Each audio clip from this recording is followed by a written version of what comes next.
Hello student, इस video में हम देखेंगे उदाहरण नंबर 7 है, जिसमें दिया हुआ है कि बिंदु -4 6 बिंदु ए के निर्देशांक दिए हुए हैं -6 10 और बिंदु बी का निर्देशांक दिया हुआ है 3 -8।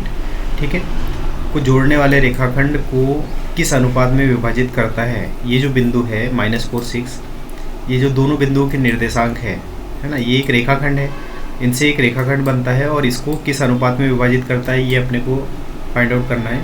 तो चलिए हम देखते हैं। ये x और y है, तो यहाँ पर जो विभाजन सूत्र होता है वो क्या होता है, उसको हम इस फॉर्मेट में नोट कर सकते हैं। x y किसके बराबर होगा, ये होता है m1 x2 plus m2 x1 अपान m1 प्लस m2। ठीक है, उसके बाद में m1 y2 plus m2 y1 अपान m1 प्लस m2। ठीक है, अब यहाँ पर देखिए ये x का मान कितना है, m1 x2 plus m2 x1 अपान m1 प्लस m2, और y का मान कितना हो जाएगा, ये m1 y2 plus m2 y1 अपान m1 प्लस m2। ठीक है, तो यहाँ पर देख लेते हैं x की वैल्यू क्या है। यहाँ पर देखिए -4 है और y की वैल्यू कितनी है, 6 है। तो यहाँ पर -4 ये किसके बराबर हो जाएगा, यहाँ पर m1 x2 कितना है, यहाँ पर देख लीजिए x2 है 3, तो 3m1 प्लस यहाँ पर हो जाएगा x1 की वैल्यू कितनी है, -6 है, और -6 कितना हो जाएगा यहाँ पर m2,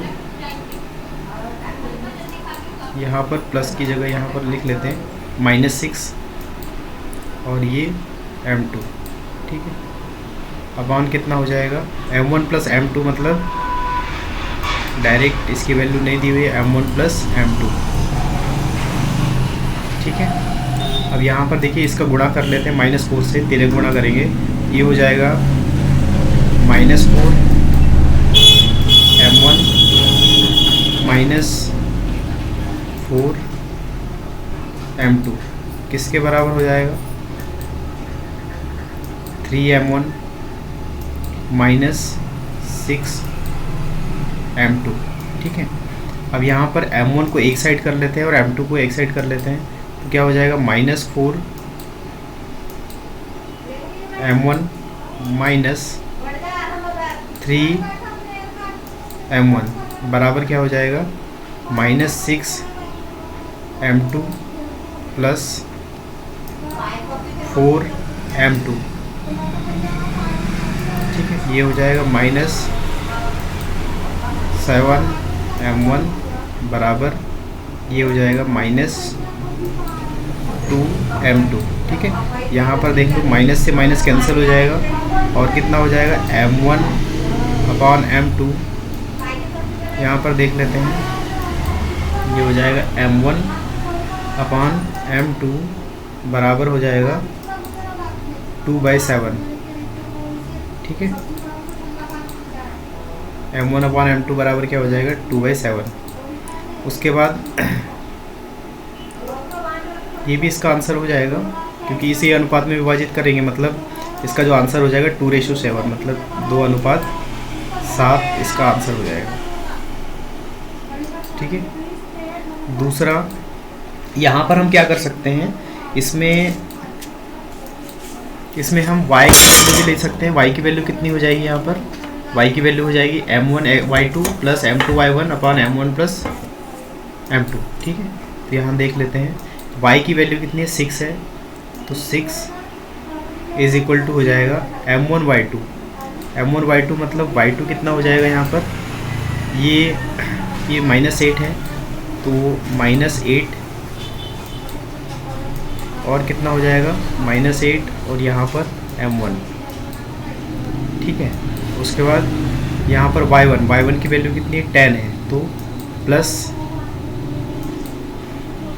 10 m2 डिवाइडेड बाई कितना हो जाएगा यहाँ पर m1 प्लस m2, इसका तिर्यक गुणा करते हैं यहाँ पर तो कितना हो जाएगा ये 6m1 plus 6m2 is equal to कितना हो जाएगा -8m1 प्लस 10m2, ये हो जाएगा 6m1 plus 8m1 is equal to हो जाएगा 10m2 minus 6m2।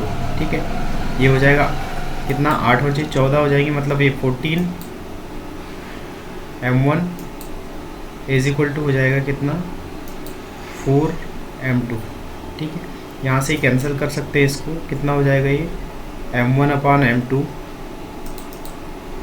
Is equal to कितना हो जाएगा 4 अपान 14, कितना हो जाएगा ये 2/7। ठीक है, यहाँ पर भी अनुपात निकल के कितना आ रहा है 2:7, ये इसका आंसर हो जाएगा। Okay, thank you.